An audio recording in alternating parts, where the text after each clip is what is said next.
பாவிகளுக்கு மட்டும்தானே அல்லாஹ் சோதனையை கொடுக்க வேண்டும், ஏன் நல்லவர்களை அல்லாஹ் சோதிக்கிறான் என்றால், ஆதம் அலைஹிஸ்ஸலாம் முதற்கொண்டு அல்லாஹ்வுடைய தூதர் முஹம்மது ரசூலுல்லாஹ் ஸல்லல்லாஹு அலைஹி வஸல்லம் வரை எல்லா நபிமார்களையும் ரசூல்மார்களையும் அல்லாஹ் சோதித்திருக்கிறான்.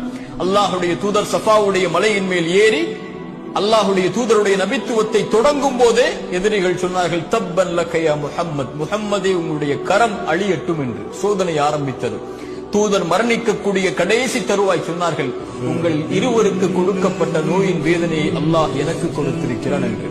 முன்பின் பாவங்கள் மன்னிக்கப்பட்ட அந்த நபியை ஏன் அல்லாஹ் நபித்துவத்துடைய எல்லா ஆண்டுகளிலும் சோதித்தார்?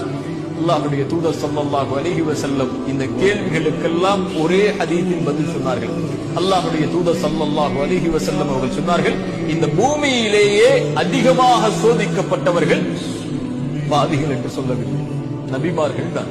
அவர்களுக்கு பிறகு அவர்களை பின்தொடர்ந்தவர்கள், அவர்களுக்கு பிறகு அவர்களை பின்தொடர்ந்தவர்கள். ஏன் அல்லாஹ் சோதிக்கிறான்? ஒரு இறை நம்பிக்கை கொண்டவனுடைய மார்க்கம் தீன் எந்த அளவு இருக்கிறதோ அந்த அளவு அல்லாஹ் சோதனைகளை உறுதியாக்குவார். ஒரு இறை நம்பிக்கை கொண்டவனுடைய மார்க்கம் எவ்வளவு எளிதாக இருக்கிறதோ அவ்வளவு எளிதாக சோதனை வரும்.